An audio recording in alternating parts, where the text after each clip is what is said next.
બાળ દોસ્તો, હવે આપણે પાઠને સમજીએ. નવા વર્ષના સંકલ્પો. આજથી આખું વર્ષ વહેલા ઉઠવું છે. હવેથી નિયમિત નોંધ પોથી રાખવી. આજ પછી કસરત ન કરી હોય તે દિવસે જમવું નહીં. કદી ચા ન પીવી. હંમેશા 1.5 કલાક કાંતવું. 3 કલાક વાંચવું. વાંચવું ને વાંચવું જ. રોજ ગીતાનો એક શ્લોક. પાઈએ પાઈનો વ્યવસ્થિત હિસાબ. આખા સમાજમાં જે દિવસે આ મંત્રોનું મનોમન ઉચ્ચારણ શરૂ થઈ જાય ત્યારે સમજવું કે તે દિવસે બેસતું વર્ષ છે. જેમ શરદ પૂનમની ચાંદનીનું વાતાવરણ કવિઓને ગાંડા બનાવે છે, તેમ બેસતા વર્ષના દિવસની હવા પણ સામાન્યજનોના મનમાં કંઈક નવો ચમકારો લાવી દે છે. આપણને એકદમ બુદ્ધ, મહાવીર, વિવેકાનંદ કે નેપોલિયન થવાની હોશ થઈ આવે છે. જીવનના વર્ષો એમ નિરર્થક સરી જતા લાગે છે અને એકદમ કંઈ કરી નાખવું, કંઈક તો કરી જ નાખવું એમ થઈ આવે છે. દિવાળીનો ઉત્સાહ ઘણાને માટે વીરરસમાં પલટાઈ જાય છે. એમની આંખમાં ચમક આવે છે અને કોઈ ધન્ય પળે એ આત્મસુધારણા માટે સંકલ્પ કરી નાખે છે. આજથી રોજ આ કરવું, હવેથી કદી આ ન કરવું. પણ આ સંકલ્પોની મજા જ એ છે કે એ કરતા જેટલી મજા આવે એટલી પાળતા નથી આવતી. દાખલા તરીકે, મને જ એક બેસતા વર્ષે કોઈએ સલાહ આપી કે મારે આત્મસુધારણા માટે કંઈ ઉચ્ચ સંકલ્પ કરવો. વહેલા વહેલા ઉઠવાનું ઠરાવીને જો હું રોજ 7 ને બદલે 5 વાગે ઉઠું તો વર્ષે મારા 720 કલાક બચે ને 50 વર્ષ ઉઠવાનું બચે ને 50 વર્ષની જિંદગીમાં 36,000 કલાક બચે. એટલે રોજ ફક્ત 2 કલાક વહેલા ઉઠવાથી મારી જિંદગીમાં લગભગ 4 વર્ષ જેટલો મબલખ વધારો થાય. આ વિચારથી ભોળવાઈને મેં તો સંકલ્પ કરી નાખ્યો કે બસ કોઈ દિવસ પરોઢના 5થી મોડા ઉઠવું નહીં.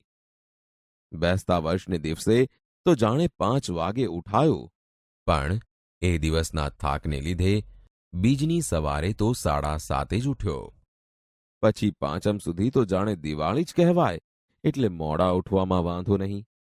છઠને દિવસે 5 વાગે જ ઉઠવું હતું, પણ બન્યું એવું કે બીજે દિવસે 5 વાગે ઉઠવાનું છે એ વિચારથી પાંચમની રાત્રે મને એટલી બધી ચિંતા થઈ કે રાતના 1:30 વાગ્યા સુધી ઊંઘ જ ન આવી. આથી છઠની સવારે પણ 8 વાગે ઉઠાયું. છતાં 7મે દિવસે તો સંકલ્પ તાજો કરીને એલાર્મ ગોઠવ્યું ખરું, પણ બીજે દિવસે 8:30 જ ખબર પડી કે કાંટો ખોટો ગોઠવાયો.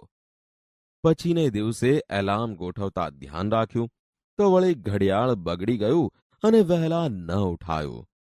કાર્તિકી પૂર્ણિમા સુધી ઘડિયાળનું સમારકામ ચાલ્યું. વધ પડવાની રાત્રે ગોઠવ્યું, પણ ચાવી આપવાનું ભૂલી જવાથી રાત્રે 2:30 વાગ્યે ઘડિયાળ જ બંધ પડી ગયું. આમ અનેક મુશ્કેલીઓ વટાવતા વટાવતા વદ સાતમે 5 વાગે બરાબર એલાર્મ વાગ્યો. એટલે 5:30 ઉઠ્યો તો ખરો, પણ પછી વિચાર આવ્યો કે ઉઠ્યા પછી 10 મિનિટ રહીને સૂઈ જવામાં વાંધો નહીં. એમ કરવાથી કંઈ સંકલ્પનો ભંગ થતો નથી. 5 વાગે ઉઠીને પાછા સૂઈ જઈએ તો 5 વાગે ઉઠ્યા તો કહેવાય જ ને. થોડા દિવસ આ પ્રમાણે કર્યા પછી એકવાર સવારે 5 વાગે સૂતા સૂતા જ વિચાર આવ્યો કે હે જીવ, આટલી બધી ઉપાધિ શાને? 4 વર્ષ વધુ જીવવાને માટે જ ને. જીવનનો એવો મોહ શો?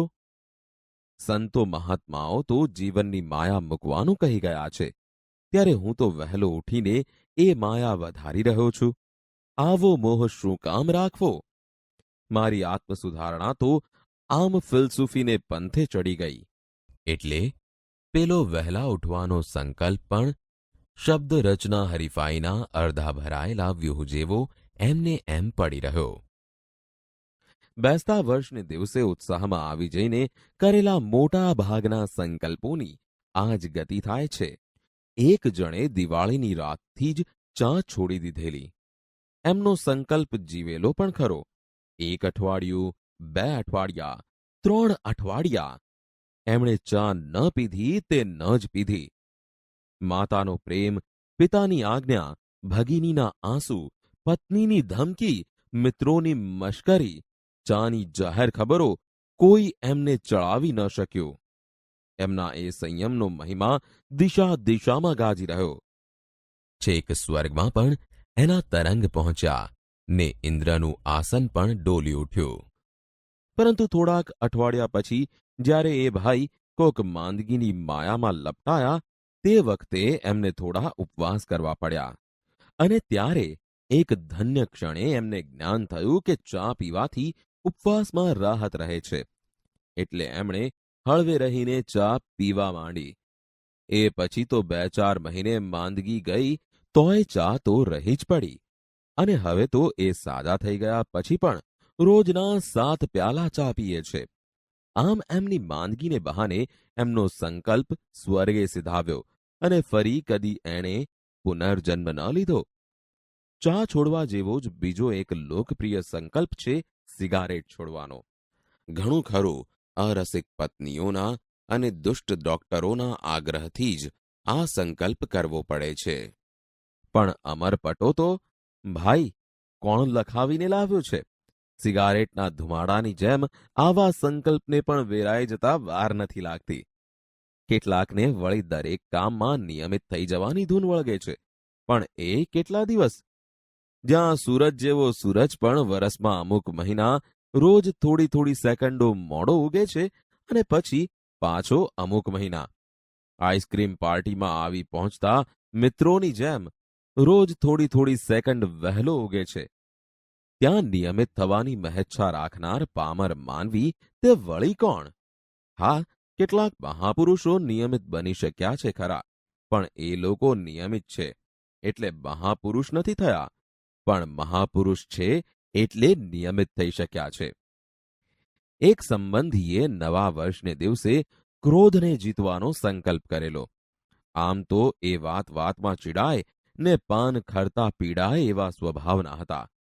પણ બેસતા વર્ષને બીજે દિવસે સવારે તો આ સંકલ્પના સંતોષમાં મલકાતા મુખે એમણે પત્નીને બૂમ મારી, "અરે સાંભળે છે કે?"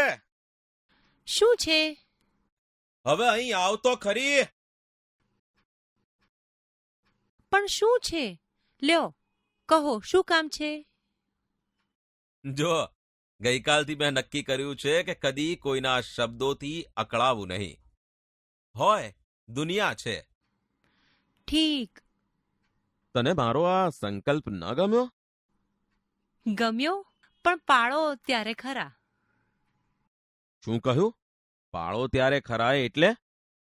શું મારામાં એટલો નિયમ પાળવાની પણ તાકાત નથી? હશે તો જોઈશું ને. એટલે તું તારા મનમાં સમજે છે શું? હું તે કઈ? અરે, તમે કરેલો સંકલ્પ. આમ નવા વર્ષના સંકલ્પો એટલે વહેલી પરોઢનું ઝાકળ. 2 ઘડી સંતોષ આપી પાછું ઉડી જવાનું. વૈશાખની બપોરે જેમ વંટોળિયા જાગીને પાછા સૂઈ જાય છે, અથવા તો શિયાળાની સવારે જગતના કોક અગમ્ય ખૂણેથી એકાદ શરદીનું મોજું આવી આપણો કબજો લઈ લે છે અને દિવસભર રડાવીને અંતે આવ્યું હતું એમ અનંતમાં ચાલ્યું જાય છે. કે પછી ઉસ્તાદના જલસામાં કોઈ સંગીત બરાબર જામ્યું હોય ત્યારે ઊંઘનું એકાદ ઝોકું આપણને પાવન કરીને તબલાની પાછી એક જબરદસ્ત થાપે આપણને ચમકાવીને ભાગી જાય છે. એમ આત્મસુધારણાના ઉત્સાહનું મોજું પણ દર બેસતા વર્ષે આવે છે અને આવીને પાછું ઉડી જાય છે. વર્ષની આરંભે હોય છે એટલા ગીતા ભક્તો બીજા 11 મહિનામાં નથી હોતા.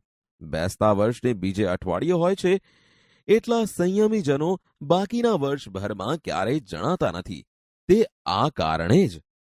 એટલે મારા ભાંગેલા સંકલ્પોનો વિચાર કરતા ક્યારેક નિરાશાની પળોમાં મને થઈ આવે છે કે હવે તો કદી બેસતા વર્ષના સંકલ્પો કરવા જ નથી. પણ દુઃખ એ છે કે મારો આ સંકલ્પ પણ ટકતો નથી. ફરીથી બેસતું વર્ષ આવે છે અને હું સ્વપ્ના રચવા બેસી જાઉં છું. ઉત્સાહથી નવા સંકલ્પો કરી નાખું છું. ક્યારેક સહેજ સુધરતો લાગુ છું, ક્યારેક નાગલોકમાં જઈને પૃથ્વી પરની પ્રિયતમાને ભૂલી જનાર રાજકુમારની જેમ હું અન્ય પ્રવૃત્તિની ધમાલમાં પેલા સંકલ્પો વિસરી જાઉં છું. અચાનક ઝબકીને જાગી જાઉં છું. ફરીથી દ્રઢ નિશ્ચયી બનું છું, પણ તે પુનઃ સંકલ્પને વિસરવા માટે જ. કાનમાં પેલો રોમારોલા મને કહ્યા જ કરે છે, સ્વપ્નો તો જીવનના ધનુષ્યની પણછ જેવા છે ભાઈ.